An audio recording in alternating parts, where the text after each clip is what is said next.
Hello students, आज हम लोग चैप्टर 2 के टॉपिक में थोड़ा डिस्कस करेंगे, ड्राइंग के टॉपिक में डिस्कस करेंगे। साथ ही साथ इसमें हम लोग इंटरेस्ट ऑन कैपिटल की जो प्रोविज़न्स हैं उसके बारे में भी डिस्कस करेंगे और एडजस्टमेंट के बारे में भी इस वीडियो में हम लोग डिस्कस करेंगे। एडजस्टमेंट्स किस तरीके से किए जाते हैं, तो स्टार्ट करते हैं पहले हम लोग drawing out of capital and out of profit से। दरअसल ड्राइंग्स जो होती हैं, इसको समझिए, ड्राइंग्स जो होती हैं एक पर्सनल विड्रॉ के लिए अमाउंट विड्रॉ किया जाता है जब कभी, तो उसे ड्राइंग्स कहते हैं। जनरली हम लोग यही जानते हैं। जैसे ड्राइंग्स पार्टनरशिप में दो तरीके की ड्राइंग्स हो जाती हैं। एक ड्राइंग्स आउट ऑफ प्रॉफिट कही जाती हैं, एक ड्राइंग्स आउट ऑफ कैपिटल कही जाती हैं। ड्राइंग्स आउट ऑफ प्रॉफिट क्या है और ड्राइंग्स आउट ऑफ कैपिटल क्या है, इसके बीच में कुछ डिफरेंसेस हैं, उनको हम लोग थोड़ा समझने की कोशिश करते हैं। तो drawings against profit means drawings made out of profit earn by the firm during the year. देखिए, ड्राइंग्स आउट ऑफ प्रॉफिट क्या है। ड्राइंग्स आउट ऑफ प्रॉफिट का मतलब है जो हमने साल में प्रॉफिट अर्न किया है उसमें से जब हम कुछ अमाउंट विड्रॉ कर रहे हैं पर्सनल यूज़ के लिए, प्रॉफिट से जो भी हमने प्रॉफिट रियलाइज़ किया है उस प्रॉफिट से जो कुछ अमाउंट हम विड्रॉ कर रहे हैं पर्सनल यूज़ के इसके लिए, तो ऐसे ड्राइंग्स को हम लोग ड्राइंग्स आउट ऑफ प्रॉफिट कहते हैं। और ड्राइंग्स आउट ऑफ कैपिटल क्या होता है। Drawing out of capital means drawing made in excess of profits, यानी जब हम प्रॉफिट्स के अलावा अपनी कैपिटल से, यानी ड्राइंग्स जो है हमारी प्रॉफिट्स के अलावा हम अपनी कैपिटल से हम जब विड्रॉ करते हैं, कैपिटल के अमाउंट को रिड्यूस करने लग करते हैं, तो इस तरीके की ड्राइंग्स को हम लोग कहते हैं drawing out of capital. Next चीज़ आती है, नहीं दोनों चीज़ों में आप समझ रहे हैं। पहली चीज़ में आपने समझा कि जब ड्राइंग्स हम प्रॉफिट से विड्रॉ करते हैं, यानी जो प्रॉफिट ड्यूरिंग द ईयर हमने कमाया है उसमें से जब विड्रॉ कर रहे होते हैं तो इसे कहते हैं ड्राइंग आउट ऑफ प्रॉफिट। और जब हम अपनी कैपिटल को कम कर रहे होते हैं, कैपिटल से रिड्यूस कर रहे होते हैं, मतलब प्रॉफिट से अलावा के अलावा हम जब अपनी कैपिटल से पैसा विड्रॉ करने लगते हैं तो उसे हम कहते हैं capital, drawing out of capital. दूसरी चीज़ आती है जो ड्राइंग्स आउट ऑफ प्रॉफिट्स होती हैं, such drawings is not reduce the capital of the firm. जो ड्राइंग आउट ऑफ प्रॉफिट होती हैं ये कभी भी कैपिटल को रिड्यूस नहीं करती हैं, ये कैपिटल पे कोई इफेक्ट नहीं डालती। इन अदर हैंड जो ड्राइंग आउट ऑफ कैपिटल होती हैं, such drawings reduce the capital of the firm. दूसरी ड्राइंग्स जो होती हैं, यानी ड्राइंग्स आउट ऑफ कैपिटल जो होती हैं, वो हमेशा क्या करती हैं, कैपिटल को कम कर देती हैं, कैपिटल को रिड्यूस करती हैं। तो इसमें भी डिफरेंसेस होते हैं। आपके ड्राइंग ऑफ प्रॉफिट में क्या होता है, कैपिटल को रिड्यूस नहीं करता है, जबकि दूसरे समझें तो ड्राइंग ऑफ कैपिटल जो होती हैं वो हमेशा कैपिटल को रिड्यूस करती है। थर्ड इसमें आप देखिए लिखा हुआ है, it is not considered while the calculating the interest on capital. जब हम इंटरेस्ट ऑन कैपिटल का कैलकुलेशन करते हैं तो ड्राइंग आउट ऑफ प्रॉफिट जो होती हैं इनका कैपिटल पे जब कोई इफेक्ट ही नहीं होता है, इसलिए जो इंटरेस्ट ऑन कैपिटल को कैलकुलेट करते समय हमारी कैपिटल पे मतलब अनइफेक्टेड रहता है, उसका कोई भी इफेक्ट इस पर नहीं आता है। इन अदर हैंड अगर ड्राइंग आउट ऑफ कैपिटल है तो हमेशा कैपिटल के इंटरेस्ट जो कैलकुलेट करेंगे, इंटरेस्ट ऑन कैपिटल कैलकुलेट करेंगे, तो वहाँ पे इसका इफेक्ट दिखाई पड़ेगा। क्यों दिखाई पड़ेगा, क्योंकि कैपिटल को हमने क्या किया, अपनी ड्राइंग्स जो हमने कैपिटल पे से की हैं तो कैपिटल रिड्यूस हुआ है, तो जिस दिन तक रिड्यूस हुआ है, जिस डेट पे रिड्यूस हुआ है, उस दिन के बाद में दूसरी कैपिटल हो गई। लेट सपोज हमने बिज़नेस स्टार्ट किया था 5 लाख रुपए से और 1 अगस्त को हमने पैसा आउट ऑफ कैपिटल ड्राइंग कर ली 1 लाख रुपए, तो 1 अगस्त के बाद में हमारे पास कितनी कैपिटल रह गई, 4 लाख रुपीज़ रह गई। तो जो हम इंटरेस्ट कैलकुलेट कर रहे थे तो अप्रैल से लेके अगस्त तक का हमने किस पे कैलकुलेट किया था, 5 लाख पे कैलकुलेट किया, पर अगस्त से लेकर टिल फाइनेंशियल ईयर तक या जो हम कैलकुलेट करेंगे वो 4 लाख पे करेंगे, क्योंकि हमने 1 जुलाई अगस्त को हमने क्या किया, कैपिटल को विड्रॉइंग्स ऑफ द कैपिटल कर दिया है। तो 3 चीज़ें विशेष इसमें समझ में आती हैं कि जब कभी भी ड्राइंग्स ऑफ प्रॉफिट्स हों या ड्राइंग्स आउट ऑफ कैपिटल हो तो इनका हमें थोड़ा समझना पड़ेगा। तो ड्राइंग्स आउट ऑफ प्रॉफिट क्या होती हैं, कैपिटल पे कोई इफेक्ट नहीं डालती हैं। ड्राइंग्स आउट ऑफ प्रॉफिट से रिड्यूस करती हैं। और ऐसी ड्राइंग्स जो होती हैं इंटरेस्ट ऑन कैपिटल कैलकुलेट करते समय इनका कोई भी इफेक्ट नहीं पड़ता है।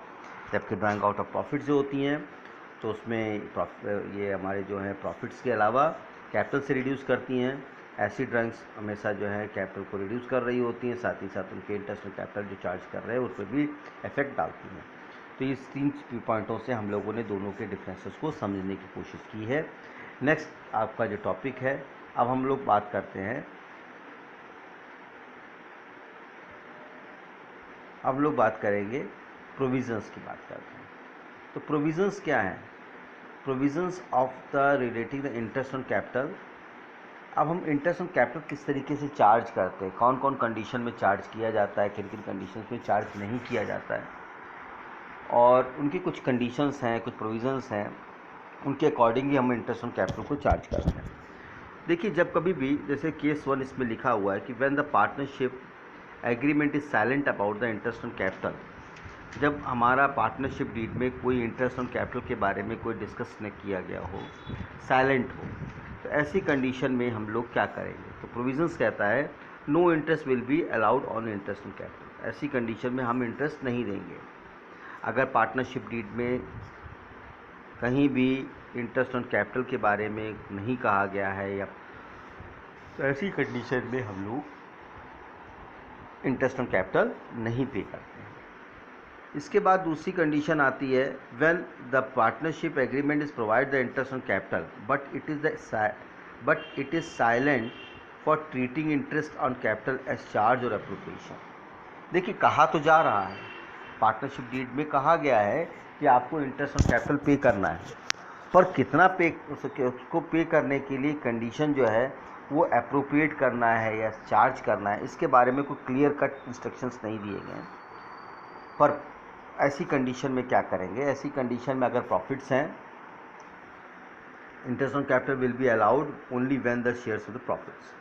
अगर प्रॉफिट्स हैं तो ऐसी कंडीशन में हम इंटरेस्ट ऑन कैपिटल देंगे। अब इसमें भी कुछ कंडीशंस हैं, कुछ सब कंडीशंस आती हैं।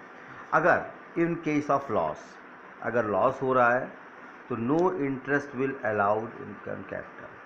अगर लॉस की कंडीशन है, फर्म लॉस में चल रही है, तो ऐसी कंडीशन में हम कोई इंटरेस्ट ऑन कैपिटल नहीं चार्ज करेंगे।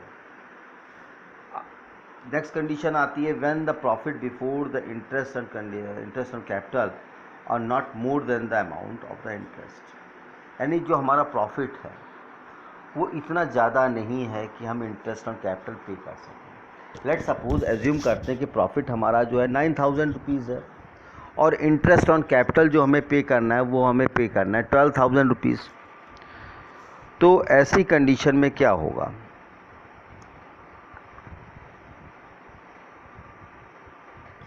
हम भी कंडीशन सी बताने लगे आपको। व्हेन द प्रॉफिट्स फिर से समझिए ज़रा, when the profit before interest is equal or more than the amount of interest. यानी कि जब हमारा जो इंटरेस्ट ऑन कैपिटल है और जो प्रॉफिट्स हैं ड्यूरिंग द ईयर, जो हमने प्रॉफिट कमाए हैं, वो दोनों इक्वल हों, बराबर हों, या प्रॉफिट ज़्यादा हों, तो ऐसी कंडीशन में क्या होगा? ऐसी कंडीशन में सिंपली हम पूरा इंटरेस्ट ऑन कैपिटल पे कर देंगे। भाई, हमने इंटरेस्ट ऑन कैपिटल हमारा जो है 10,000 रुपीज़ है और 20,000 हमारा प्रॉफिट्स हैं, तो हम क्योंकि ईजिली हम पे कर सकते हैं, इसलिए पूरा हम पे कर देंगे। थर्ड कंडीशन होती है when the profits before interest is less than the interest on capital. जब प्रॉफिट्स कम हो और इंटरेस्ट ऑन कैपिटल ज़्यादा देना हो, ऐसी कंडीशन में क्या होता है? यानी कि प्रॉफिट्स हमारे 9,000 के हैं और इंटरेस्ट ऑन कैपिटल में 12,000 पे करना है। इस कंडीशन में क्या होगा? Interest will be restricted to the amount of the profit. यानी जितना प्रॉफिट है हम उतने तक का ही हम उसको इंटरेस्ट ऑन कैपिटल पे कर सकते हैं। Hence the profit will distributed in the ratio of the interest on capitals of the each partner. इस मतलब ये है, इसका कहने का मतलब ये है कि जितना प्रॉफिट हमारे पास है हम उतना ही इंटरेस्ट ऑन कैपिटल पे कर पाएंगे। अगर इन पार्टनर्स 2 या 3 हैं तो उनके सबके अलग अलग इंटरेस्ट ऑन कैपिटल्स होंगे, तो उनका हम रेशियो निकालेंगे और उस रेशियो में उस प्रॉफिट को डिस्ट्रीब्यूट कर देंगे। जैसे मान लेते हैं, तो यानी हम उस अमाउंट से, यानी प्रॉफिट के अमाउंट से ज़्यादा पे नहीं कर सकते। और थर्ड कंडीशन में एक आता है, वह आती है जहाँ पे कंपल्सरीनेस होता है। When the partnership agreement provides the treating as a interest as a charge के तौर पे कहा जा रहा है।